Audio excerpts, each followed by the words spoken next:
और जो voting percentage 9 बजे तक का था वो भी इसी ओर इशारा कर रहा है। यही बता रहा है कि मतदाता पिछली बार से ज्यादा संख्या में जुट रहे हैं, मतदान कर रहे हैं। लगातार अपडेट भी हम दर्शकों तक पहुंचा रहे हैं और अपडेट लेने के लिए हम एक बार फिर न्यूज रूम का रुख करेंगे। हमारी प्रीति, हमारी सहयोगी वहां पर मौजूद है। प्रीति, जरा बताएं क्या अपडेट है, चूंकि लगातार तस्वीरें रुपेंद्र भी पहुंचा रहे हैं, हम भी लगातार अपडेट दे रहे हैं। आपके पास क्या अपडेट है फिलहाल, बताइए।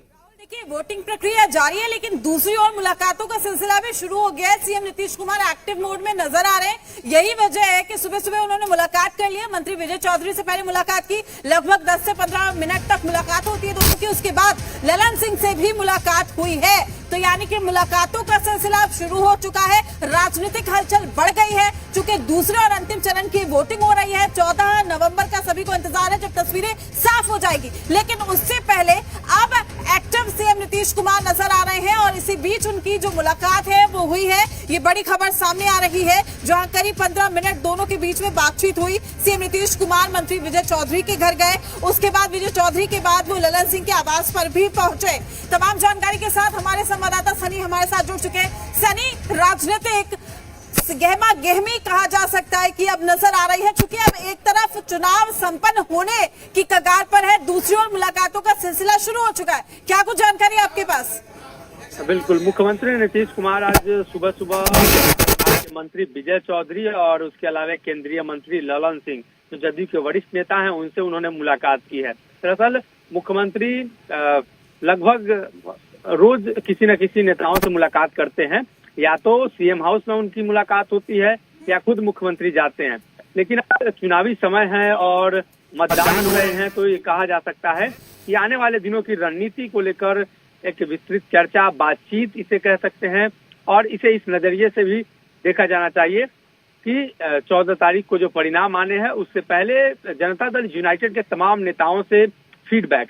दरअसल हाल के दिनों में जो घटनाक्रम हुए तो कई बार चर्चाएं हुई और खुद संजय झा ने इसका जिक्र किया कि मुख्यमंत्री नीतीश कुमार ही सब कुछ करते हैं, उन्हीं के कलम से होता है। तो जनता दल यूनाइटेड में कमोबेश यही स्थिति है, सीएम ही सब कुछ करते हैं। हालांकि मुख्यमंत्री के साथ ये बातें रही हैं, शुरुआत से ही वो फीडबैक लेते हैं नेताओं से, एक साथ बैठकर बातचीत तो करते ही हैं, इसके अलावा अलग अलग मिलकर नेताओं से फीडबैक लेते हैं।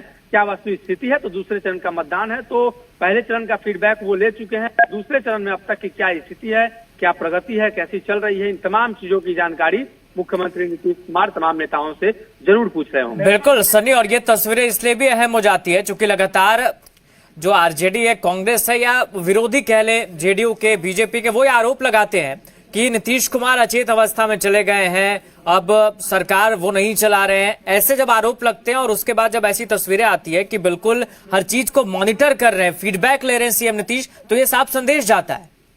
बिल्कुल, अच्छा इस रूप में भी देख सकते हैं कि मुख्यमंत्री नीतीश कुमार के ऊपर जो सवाल खड़े होते हैं, तो बिहार में सबसे पहला कैंपेनिंग हेलीकॉप्टर के जरिए मुख्यमंत्री ने इसकी शुरुआत की और इस उम्र में भी उन्होंने 85 जनसभा को संबोधित किया। उसके बाद अब जब जनसभा खत्म हुई तो नेताओं से लगातार मुलाकात और सीएम हाउस के अलावे अलग अलग जगहों पर उनके घर जाकर मुलाकात। तो जनता दल यूनाइटेड के तमाम जो वरीय नेता हैं, उनके अंदर भी एक संदेश जाता है कि सीएम एक्टिव हैं, उन्हें हर चीज की जानकारी देनी है, वो सब कुछ पूछते हैं। तो ठीक है, इसे चुनाव के नजरिए से काफी महत्वपूर्ण कह सकते हैं।